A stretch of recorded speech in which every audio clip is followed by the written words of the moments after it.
Hello everyone, welcome to another ODNT Spotlight. I am your host, Steve DeWinter, and I have with us a guest who is returning with her new book coming out.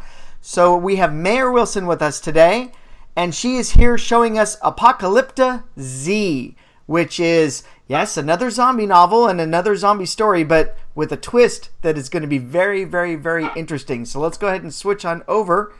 Good morning, Maer. How are you? I'm fine, Steve. How are you today? I'm doing great. Hey, welcome back to ODNT, where we shine the spotlight on you yet again and your new book. I know. Thank you so much. You are so kind and generous to let me keep coming back. Of course, and we'll have you for the next one and the next one and the next one. You are fabulous. Thank you.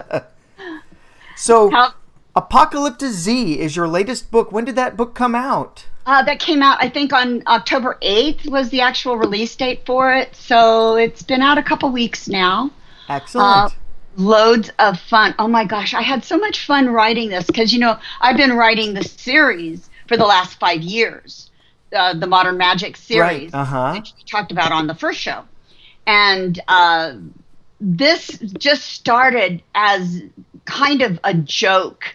I don't know whether I talked about that in the first interview or not. I maybe think not. We did again, but go ahead and remind us. Okay. I was on Facebook, and one of my favorite zombie memes is during the zombie apocalypse, go to Sam's Club and stay there because you've got the thick walls, you've got supplies forever, and it requires a membership to get in. Well, I just thought that was so cute that I posted that. And I reposted that on my wall. I shared that on my wall.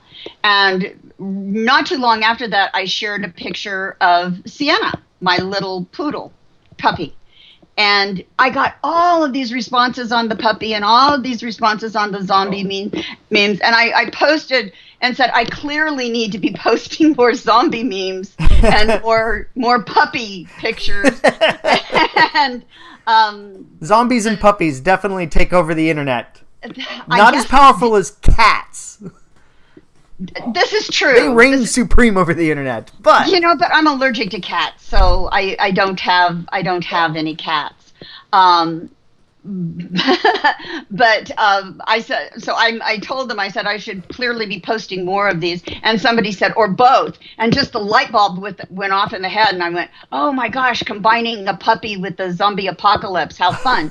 So I wrote a short story. And I put my puppy Sienna in it. Now, you can hear Chloe in the background, who is putting her 2 cents worth in. And Chloe's also in the book. She is. She's in the book. Have you read it yet? I have read the first 2 chapters of it. You are... Well, then you read the Sienna part. I have. I've read the Sienna part and a POV from the puppy in the middle of a zombie apocalypse with all the senses that a dog has and how they experience the world differently. I love it. Thank you. Tried to strike the right note there. But anyway, I wrote the short story. I sent it off to a friend of mine, and she was like, "Well, you need more gore, and you need more this, and you need more that." So this is zombies here. Yeah. So I started adding some of that stuff in and fixing it. I'm like, well, I really need to do this. And before I knew it, I was writing a book. The short story exploded. Exactly. So it's quite a bit different, I think, from usual zombies. We're not going to give away the twist, which I already privately told you about last time. So, exactly. So you know, lips sealed. You know about one of the big reveals, which is I thought it was kind of fun to do that, but. I've just been a little amazed at the reaction of people to this book, because I figure I was taking a big chance. Who puts a puppy in a zombie book? Right.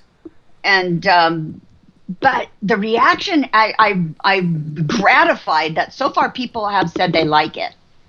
So far so good. Well, I only had a chance to read the first couple chapters, and I'm loving it already. Thank you. And it was, and even though you had told me that, you had the POV of the pets in it, you were putting a dog in it, I had forgotten that when because I've been doing so much and so much going on, I forget everything. As soon as I stop thinking something, it falls right out of my ear. And so I sat there and I'm reading through the first chapter. I'm like, okay, typical zombie thing. I love how you utilize our current world in the story where she sees the zombies and her first thought is, oh no, I've stumbled into a zombie movie set. And she's looking around for the cameras, which we need more of that because it is so ingrained into our culture. It needs to be in the stories where zombies pop up. You go, oh, that doesn't even look real. Exactly. And so that got me.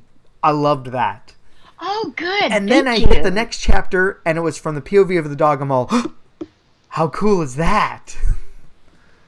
So, and I have the dog here, the original dog, not the dog in the book. So Sienna. I have Sienna. This is the real Sienna. Aha. And she does wear. Somebody had read my book and they go, sunglasses on a dog, and I said yes. The girls, when I have the top down on the car, they really do have to wear their sunglasses because I don't want debris. Oh, right. Getting into their eyes and things because that can damage them. So they have their little goggles that they have. Special little doggy goggles? Yes. Almost like swimming goggles, right? Yes, they do because they come around and underneath the chin and everything. So they're how do they like that? Do they try to gnaw them off? And it depends on their mood. You know, they're just like people. Sometimes they will be really good and deal with it well, and other times they're just not in a mood for it and they don't want them on and they'll try to take them off. So it's just like anybody else where you're making them do something. Sometimes you're in a mood just like a person. Sometimes you're in a mood for it. Sometimes I don't want to wear my glasses today. Yeah. Exactly. But their glasses are a little bit more restrictive too. So, but yeah, this is our little star. If we can get her to look at the camera, and she may there not. There she is. No autographs, please. Paw print on a piece of paper. So, okay, we'll put her out of frame now. But she's a little toy poodle, and of course, in the book, she's a little toy poodle. A lot of her personality is in there. A lot of the real Sienna's personality is in the book. Her attitude, because she really thinks she's like a Great Dane. She thinks she's huge. And because dogs have no concept of size. So she just, and she runs away like that. She used to run away like that. So a lot of the stuff that's in the book is really stuff that has happened. Hopefully not the zombie part. Except for the zombie part. Hopefully not the zombie part. Not the zombie part. Or we wouldn't be talking like this. This is true. We'd be talking like this. we would. But yeah, it was a fun book. I took a lot of chances with the dog. And then, of course, my lead character is Maddie Worthing. And she's my age, you know, because after all, let's see, Maddie Worthing, Maer Wilson. What a stretch, huh? So, and of course, Chloe's in the book. I don't have my third dog in the book, just because I thought, okay, that's just overkill. So too many dogs. Two dogs made it into the two poodles made it into the book, and I think it turned out fun. And I took, you know, just because I live in Southern Nevada, I set it in Southern Nevada, and I took a lot of liberties because in the book I kill off like 99% of the population. Well, yeah, any zombie invasion is going to have that side effect. Mm-hmm. Mm-hmm. So, but I killed off a lot of people.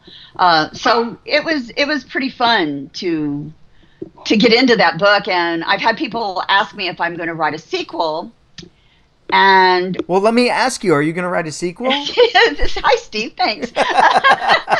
And the answer to that is it's already in my brain. It's already rolling around there and creating its own little thing. So I've got a couple of ideas of places I want to take it. So we'll see how it goes. But yeah, definitely it's planned right now. So, you know, we talked before at the previous interview we had, and, you know, you were doing your magic series, and then you branched out and took a big chance to do a zombie novel when, you know, people on the outside like to say, oh, the zombie thing is overcrowded and everything like that. But that's not the case. Not when it comes to the the people who like it, they want more. Well, and I didn't get the memo that there was too much. Nobody told me that. I just saw the zombie stuff and I thought, oh my gosh, this is, and like I said, the person, and I can't remember who it was, but it was one of my author friends who made the statement that, oh, by the way, both. And had they not said it just that way, that probably wouldn't have sparked that light bulb for me to do that. Is that Chloe? Yes. Trying to make an appearance? Yes, she is. I've got She's her all, the tied story's up about me. I know. She's like, but I'm the star. Exactly. She's being a brat today. I've got her tied up in the other room because she was barking here, and I figured, is it too loud? Do you need me to? No, we're good. No, we're good. This is live. Live YouTube. Yes, and the dog barking in the background. So, Chloe, no. She's like, let me in, let me loose. Okay. So it sounds like you had a lot of fun writing the Zombie Apocalypta Z novel. I did. It was a blast from beginning to end. I mean, through the editing process, everything about it was, and usually my books are, but this one, I think because I'm starting all over with a brand new world, I don't have to go back and, I will in the next one, but I don't have to go back and see, okay, what did I do before? Right. It was a blank slate. Exactly. So I could just start all over and kill off everybody and go from there. How do you have a sequel if everyone's dead? Well, not in the book. In the book, the survivors are the survivors, so that's good. But it goes places that I think most zombie books don't go. So it does leave the door open for more books because of the origin. Because of the origin story, which is quite different from most zombie origins, which we're not going to give away because that's a big twist. Right, spoiler alert. So I've got the links. I've got the link to the book on Amazon down below. So if you're watching this video embedded in a website, click on the button down there that says watch on YouTube, look at the description, and I've got the Amazon link for Apocalypta Z as well as the blurb from Amazon down below. So you can also read it there and go, oh, that's so cool, and then click on the link right away. Thank you. Well, I hope people think it's cool. It's different, going with an older lead character, actually two older lead characters because Maddie has a good friend who makes it through. And, she's really getting loud. It's louder for you than it is for us. Is it? Oh, okay. Yes. I just don't want her disturbing things. So, yeah. So I've got a character, and there's an early scene with Nick that you haven't seen yet that's in chapter 3 that I don't, somebody said, oh, you don't have a lot of gore in that. And I'm like, there's a couple scenes that are pretty hairy. I had a guy dragging his own entrails in chapter 1. What more do you want from me? Well, it actually does get worse from there. I do have some fairly different things happening. But do I have blood on every page? No, there's not blood on every page because that's not the point. This is more story driven. How would you survive? Let's take some real people, let's plunk them down in this situation, and what would you do? Right. How would you handle it? Where would you go? What would you want to do with it? And that's basically what I did was try to take it. And then there's a couple of real people in there, but other than Maddie obviously being me taking licenses a little bit, other than that, the characters are made up. There's not like, people aren't going to read it and go, oh yeah, that's me. So there's not going to be a lot of that because most of the characters are just made up out of my head. There's a couple that exist in real life. So when you were starting to write this and you said, well, I'm going to make it me, so it's me and my two dogs, what was your inspiration for doing the POV of the dog? Well, it started with the POV of the dog. Oh, in your short story? Yes, the short story was originally called Sienna and the Zombie Dogs. Oh. And And then one of my friends who beta read it said, "You're head hopping." I'm like, "Oh God, yeah, I am." Okay, well, how do I solve that? Well, if we can follow it, that's okay. I'm like, okay, well, let me do this then. And so I'm like, okay, I'll have a section for Sienna, and then I'll have a section for Maddie.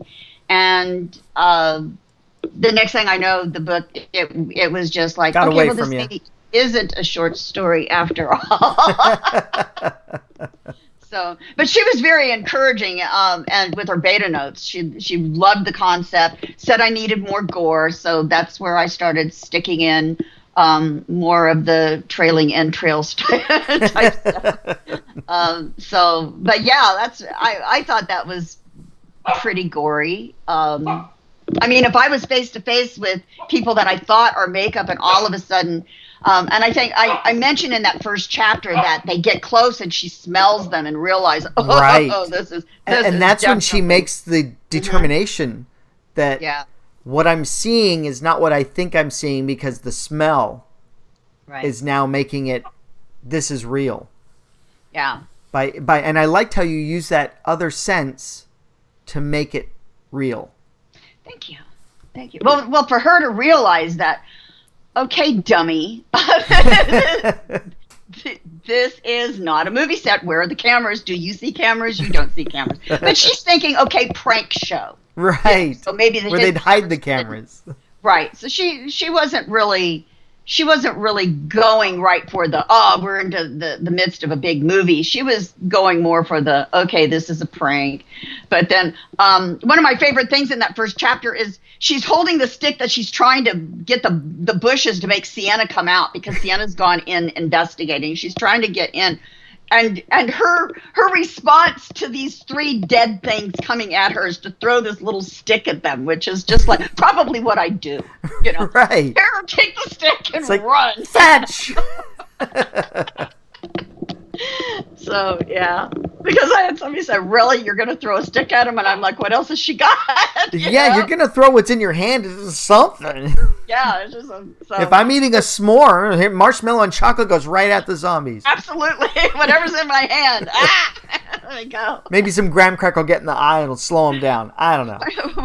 that would have been a possibility, but she had a stick, which did about as much damage as a s'more would have, because it was just a little thin stick.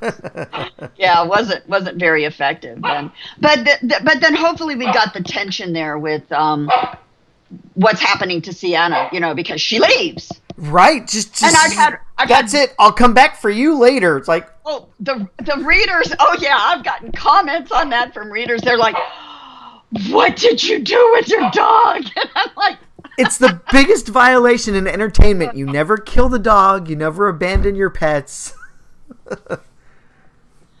But she wouldn't come out. I mean, it's like, die with zombies or stay with the pet. Or stay with the pet and die with zombies, or run away. I mean, what are you going to do? Fight or flight? Maybe the dog will stay safe. I'll come back. Well, well, she's yelling for Sienna the whole time. She's trying to get Sienna to come in. Right, and then we find out in the second chapter that Sienna's all, I hear her, but I'm just going to get in trouble, so I'll hang out a little longer. Exactly. I'm not quite ready to go in, and that's true. I put my own dogs in the corner. The real dogs have to go to the corner when they're bad. Do they stay in the corner? I know a poodle that's going into the corner after this interview's over. Do they actually stay in the corner? Yeah. I don't leave them forever. They get like 5 minutes time out, and they have to. There is literally a corner, and they have to put their nose in the corner, and they don't keep their nose in the corner. They get time added. Oh wow! So they have to think about what they've done. They have to. They know they've done something wrong. Now, my Chihuahua used to put herself in the corner when she was bad. And I'd come in and I'm like, why are you sitting? She'd be sitting in the corner with her nose in the corner. So I'm like, okay, she's done something she's not supposed to. Why are you in the corner? You'll see. That's kind of, yeah, pretty much. Pretty much. So, yeah. So I took a lot of stuff that was based on our real lives and then just put it in there. You took your life and you threw zombies into it. Well, kind of my life. I took a lot of liberties. Fictionalized, bigger, a larger than life characterization of your life. Exactly. Which is always fun. They always say, write what you know. And so you take stuff that you know and then you mix it in with some zombies. Right. And some of the characters, I think the characters in there are fun. We've got Marvin, who everybody hates, justifiably so. And we've got, we've got the helicopter pilot, and we've got an EMT, and they actually are pretty. I think they're pretty good with dealing with the apocalypse, because again, they're just like, oh, zombie apocalypse. We know what this is. We know what we're supposed to do. Right. We've got procedures for this. Everyone laughed at us, but now. Exactly. So they're just like, not like, oh my God, what is this? No, it's like, this is the zombie apocalypse. Okay, we got this. We know what we're supposed to do. But they don't go to Sam's Club.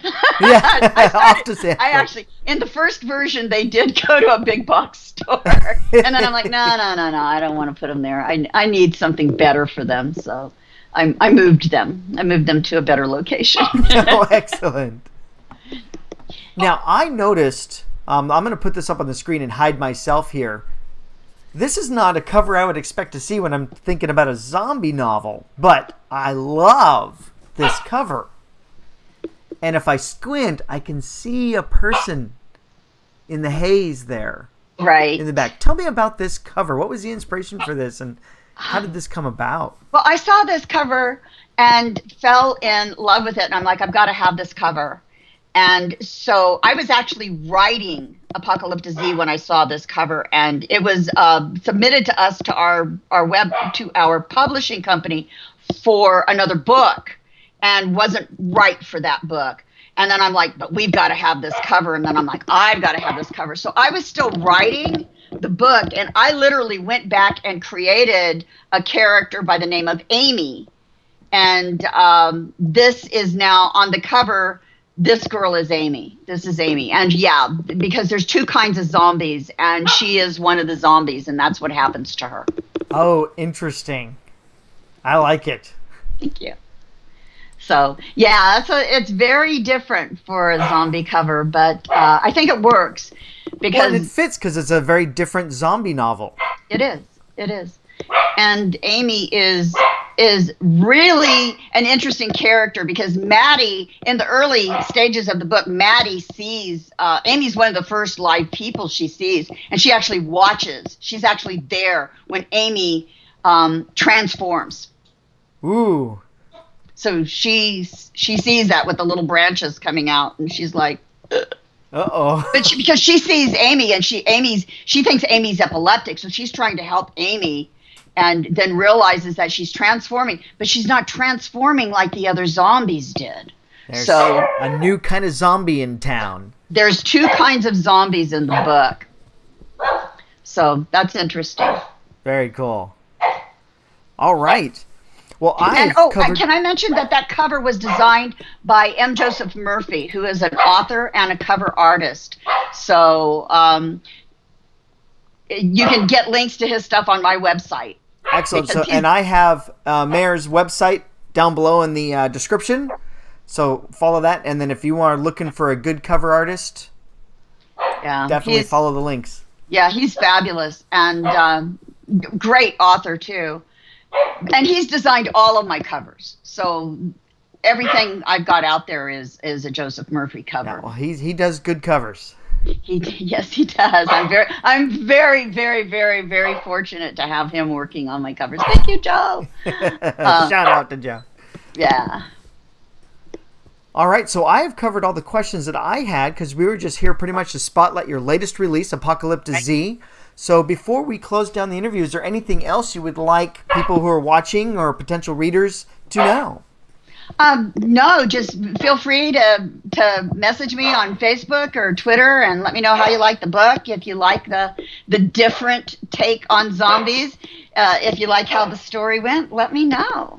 All right, and I've got both her Mayor's website and her Facebook and her Twitter in the links down below. So again, if you're watching this embedded, just click the watch on YouTube, and then in the description, I've got all the links here for it. I've also got the link for Apocalypta Z on Amazon. I've got the blurb here. You can also click the Amazon link and go and read the first preview section of the book, and you're going to be hooked. You do that, that's it. You're just like the zombie infection virus. You're going to be infected with the book, and you're going to want to buy it. Oh, thank you. Thank you. I think it's fun. I hope my readers think it's as fun. I hope they have as much fun reading it as I had writing it. It sounds like you had a lot of fun writing it. That's almost guaranteed. That was a blast. The more fun you have writing it, the more fun everyone's going to have reading it. Well, in theory. In theory, anyway. So one can hope. That's what beta readers are for, to make sure that someone else other than me enjoyed it. Yeah, and I had a lot of beta readers on this. I had a beta reader, zombie writer, read it, and then I had a beta reader who's never read zombie books at all, and then I had two others who are horror and sci-fi, in addition to my regular beta readers. So we had a lot of beta readers on this. Oh, good. So you got a lot of good input for it. I hope so. And of course, it was edited again by Jen Ryan, who is my editor for everything, and who is absolutely fabulous. Best editor for me that I can't imagine working with another editor, because this is, God, what, 9 titles now that we've done together. Yeah. So I'm spoiled. Yep, there you go. Oh boy. Okay, I think I've got all my shout outs. All right. Well, hey, thank you so very much for coming back on the show, Maer. Thank you so much. And we'll definitely have you back for the next book that you've got in your Magic series, another Apocalypta Z sequel, or anything else you have. Oh, you are so kind. Love to have you back on the show. Oh, I love it. Thank you very much. I greatly, greatly appreciate that. All right. So don't hang up just yet. I'm going to go ahead and shut down the interview, and then we'll come back chat for a couple more minutes. Okay. All right. Have a good day. So that was it. That was Maer Wilson with her newest novel, Apocalypta Z, which is all about zombies, and also from the POV of a pet Sienna, a toy poodle, and that's definitely new and interesting, as well as the whole concept of zombies for it. Definitely very interesting, so check it out. So once again, I'm Steve DeWinter with ODNT Spotlight, where we shine the spotlight on different authors, artists, musicians, actors, anybody who'll come on my show. So thank you very much for watching. Don't forget to subscribe to this channel. We have many more interviews coming up. Have yourself a great day. Bye.